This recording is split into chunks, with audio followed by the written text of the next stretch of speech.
சிம்பிளா பாதாம் கோகனட் பர்ஃபி இந்த தீபாவளிக்கு பிகினர்ஸ் கூட ஈஸியாக பண்ணிடலாம். இதுக்கு 15 நிமிஷம் மட்டும்தான் தேவைப்படும். அது மட்டும் இல்லாமல் இதில் எந்த ஒரு பதம் பார்க்கணுன்னு அவசியம் இல்லை. நீங்கள் ஒரு கம்பி பதமோ அரை கம்பி பதம் அப்படி எதுவுமே கிடையாது. எல்லாத்தையும் ஒன்றா போட்டு தான் பண்ண போகிறோம். அது மட்டும் இல்லாமல் நம்ம 7 கப் பர்ஃபி எப்படி பண்ணுறோமோ அதே மாதிரி இது பிகினர்ஸ் மட்டும் இல்லாமல் பேச்சுலர்ஸ்க்கு ரொம்ப ஈஸியானது கூட. குழந்தைங்க ரொம்ப விரும்பி சாப்பிடுவாங்க. இந்த பர்ஃபியில் தேங்காவோட அந்த திகட்டுறது இதில் இருக்காது. பாதாம் போடுறதுனால நல்லா பைண்டிங்காகவும் இருக்கும்.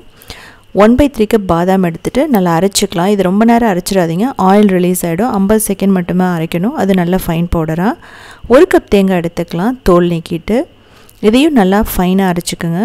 ஃபைனானால் நல்லா உதிரியாக அரைச்சிக்கணும். இதையும் ரொம்ப நேரம் அரைக்கக்கூடாது. இப்போ ஒரு பேனில் போட்டுட்டு ஒரு 2 நிமிஷம் மட்டும் நீங்கள் ரோஸ்ட் பண்ணணும்.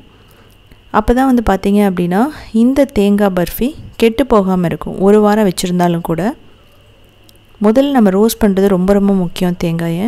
ஏன்னா அதில் ஆயில் இருக்கும். அது மட்டும் இல்லாமல் அதில் தண்ணியோட கண்டென்ட்டும் இருக்கும். அப்படிங்கும்போது நம்ம ரோஸ்ட் பண்ணி வைக்கிறது ரொம்ப முக்கியம். இது பாதாம் போடுறதுக்கு முன்னாடியே பண்ணிவிடுங்க.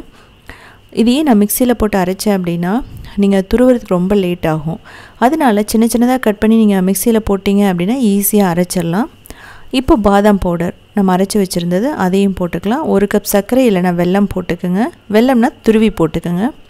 இதை நல்லா மிக்ஸ் பண்ணிகிட்டே இருங்க. மீடியம் ஃப்ளேமில் வச்சுட்டு நீங்கள் லோ மீடியமில் வைக்கும்போதே அந்த சுகர் நல்லா உருக ஆரம்பிக்கும். பார்த்தீங்கன்னா தெரியும், அந்த சுகர்லேயே தண்ணியோட கண்டென்ட் இருக்குது.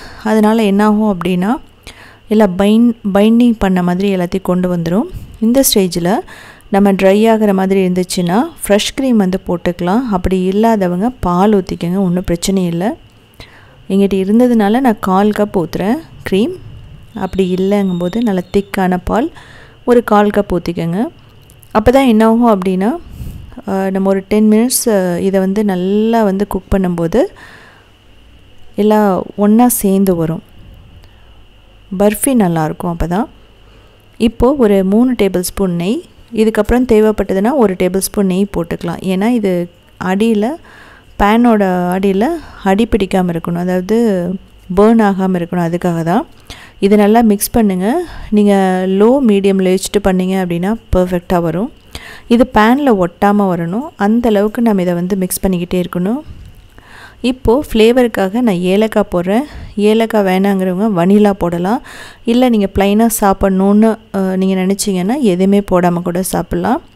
பாதாமோடையும் அந்த தேங்காயோட ஸ்மெல்லுமே பயங்கர சூப்பராக இருக்கும். இப்போ பாருங்கள், இது பேனில் ஒட்டாமல் ஒரு நல்ல டோ மாதிரி வந்துருச்சு. இதுதான் பதம். நீ எடுத்து உருட்டுனா நல்லா உருட்ட வரும். இது இந்த ஸ்டேஜில் நீங்கள் எடுத்து போட்டீங்க அப்படின்னா ஈஸியாக செட் ஆகிடும். ஒரு 30 நிமிஷத்துலேயே பர்ஃபெக்டாக ரெடி ஆகிடும். உங்களுக்கு காமிச்சிருக்க பார்த்துக்குங்க. பேனில் ஒட்டாமல் வரணும், அவ்வளோதான். இதில் வேறு எதுவும் பார்க்கணுன்னு அவசியம் இல்லை. இப்போது ஒரு நெய் தடவின பிளேட்லேயோ இல்லை உங்கள்கிட்ட பட்டர் ஷீட் இருந்ததுன்னா அதுலேயோ போட்டுக்கலாம். இதில் வேணாலும் நீங்கள் போட்டுக்கலாம். நீங்கள் கொஞ்சம் ஸ்பூனில் நெய் தடவிட்டு ஈவனாக ஸ்ப்ரெட் பண்ணி விட்டுருங்க. இமீடியட்டாக பண்ணணும். ஏன் அப்படின்னா 30 நிமிஷத்துக்குள்ளேயே இது நல்லா செட் ஆக ஆரம்பிச்சிடும்.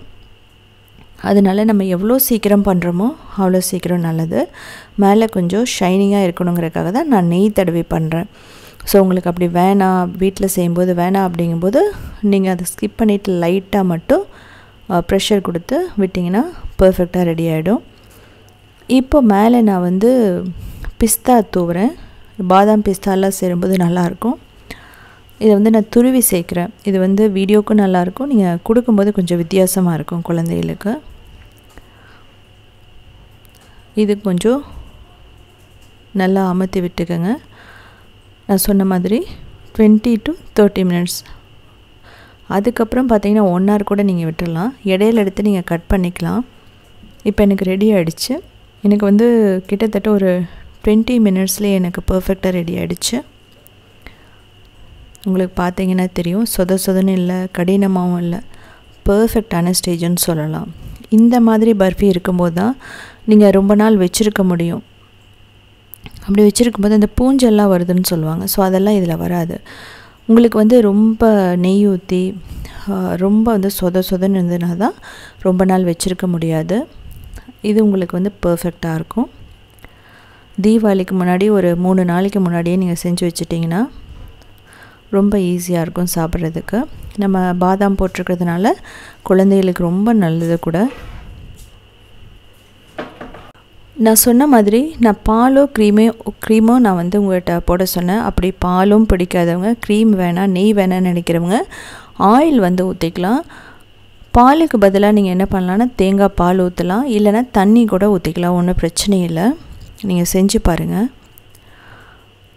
இப்போது இது நல்லா ஆறிடுச்சு. நம்ம ஒரு ஏர்டைட் கண்டெய்னரில் போட்டு வச்சிடலாம். கிட்டத்தட்ட 1 வாரம் 7 நாள் வரைக்குமே இது கெட்டு போகாது.